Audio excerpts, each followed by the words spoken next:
Coucou. Alors, je crois que j'ai fait peur à quelqu'un là de dire que je risquais d'être blessante. En fait, c'est parce que je sais que quand on est très authentique, on peut sans faire exprès blesser les gens. Voilà.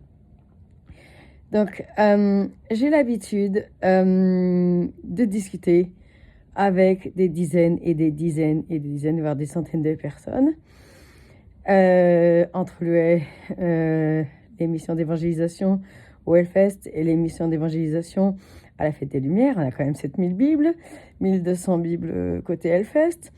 Donc autant vous dire que je parle à beaucoup de personnes qui ont autant de croyances qu'ils sont uniques.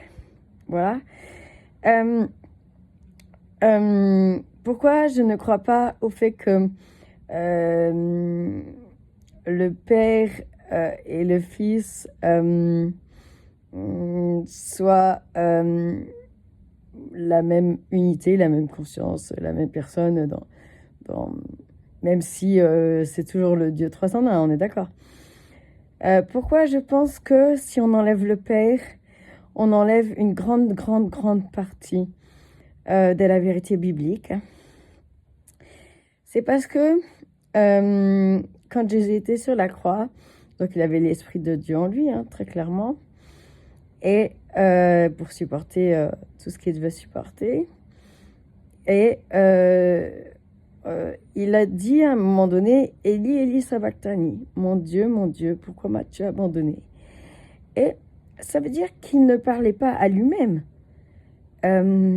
Il parlait à Dieu, à une autre personne de la Trinité, très clairement. Et ce n'était pas le Saint-Esprit, puisque le Saint-Esprit était en lui. Il parlait donc à Dieu le Père. Et quand il prie dans le jardin de Gethsémani, il parle à son Père. Et oui, Dieu n'a pas engendré, attention, c'est vraiment Jésus fait homme, mais aussi Dieu, c'est écrit dans l'évangile de Jean, Dieu a tout fait par elle, et elle, c'était la parole de Dieu, donc c'était Christ. Dieu a tout fait par elle, pour elle, en elle. Et donc, en fait, on est, à mon sens, obligé de reconnaître qu'il y a une troisième unité. Alors, la Trinité est simplissime selon moi, mais ensuite, dans les nuances, c'est très complexe. Et je ne crois pas qu'un seul être humain sur la Terre comprenne complètement, en fait, comment s'imbrique, comment Dieu reste un tout en étant trinitaire.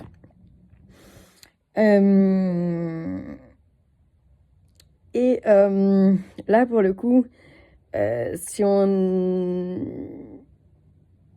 renie qu'il y a Dieu le Père,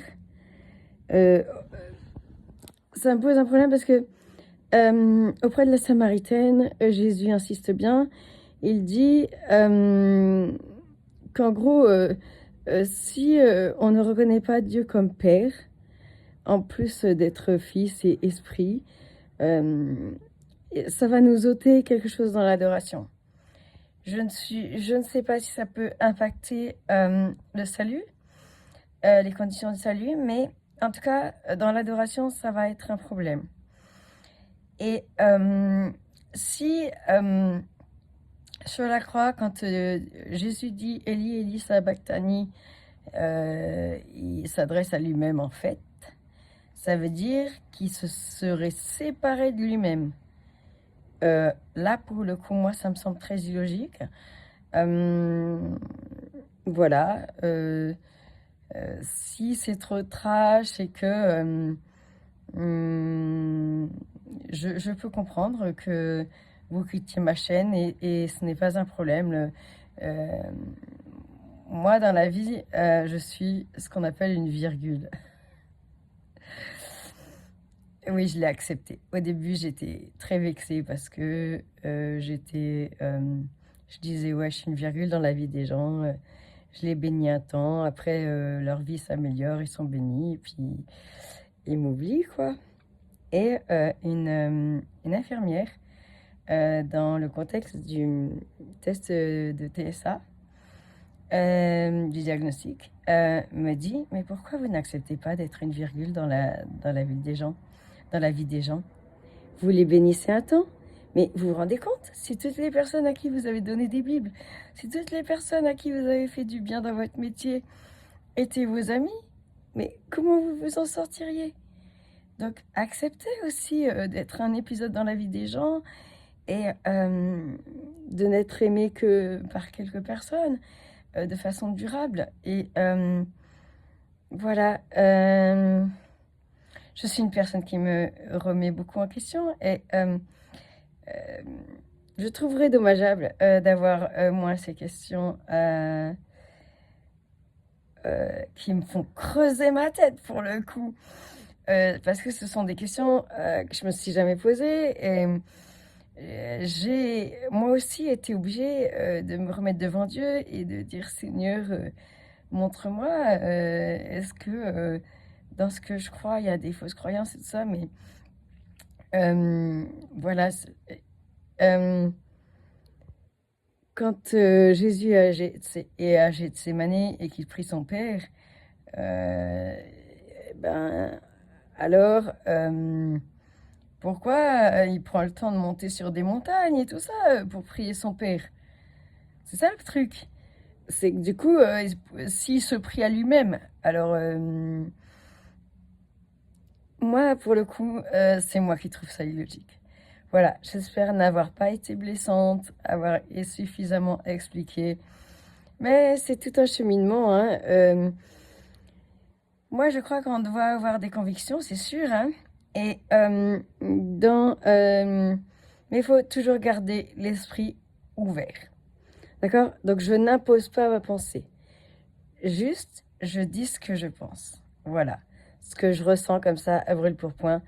Si on enlève le Père, pour moi, ce serait terrible. On n'enlève le Papa Céleste. Et en plus, du coup, je pourrais moins m'imaginer. Vous voyez, par exemple, quand je lis Élie, Élie, sabachthani, je me dis, mais Jésus, il a dû être séparé de Dieu. Son Père,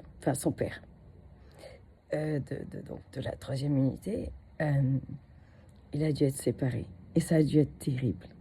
Je pense que le Saint-Esprit était encore en lui pour l'aider à traverser cette épreuve, mais je peux pas... En fait, je peux vraiment m'imaginer comment être séparé de Dieu. Ça a dû être terrible, ça a dû être l'épreuve la plus terrible. Il savait qu'il faisait ça par amour, mais ça a dû être terrible. Quand on est sans Dieu, nous, quand à un moment donné, on est tellement dans l'épreuve que on perd Dieu des yeux et du regard. Et bah, moi, personnellement, être sans Dieu, ça serait terrible. Voilà. Et après, pourquoi on appelle donc Dieu le Père, Dieu le Fils? C'est parce que très clairement, dans l'Ancien Testament, c'est beaucoup expliqué que en fait, Dieu est passionné de son peuple et il veut être comme un père à leur côté. Et donc Jésus, quand il débarque sur la terre, il est appelé fils parce qu'il est fils de l'homme et fils de Dieu. Pas parce que Jésus n'existait pas avant, hein, Jésus a toujours existé, le Saint-Esprit aussi. Mais je pense que c'est en fait la relation entre Jésus, donc Dieu le Fils, et Dieu le Père, c'est pour nous donner l'exemple de ce que Dieu voudrait avoir comme relation avec nous. Et je dois dire que personnellement, depuis que j'ai accepté Dieu comme mon papa céleste. Je vous ai raconté ça dans la vidéo précédente. Je n'ai plus la même dimension dans l'adoration. Et puis, j'ai l'impression que dans l'intimité, ça m'a rendu encore plus proche de lui. Voilà. Voilà,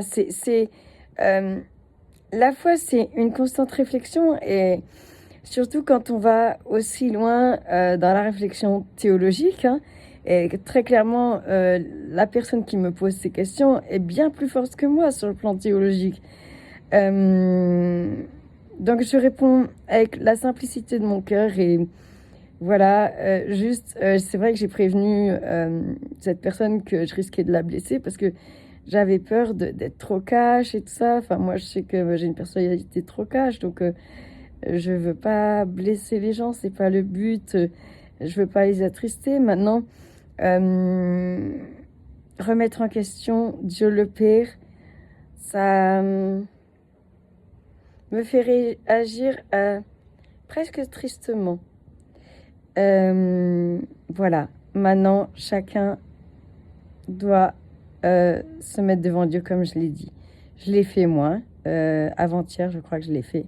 J'ai dit Seigneur, si quelque chose est erroné dans ma conception de toi, alors montre-le-moi. Voilà. Je vous fais des gros bisous.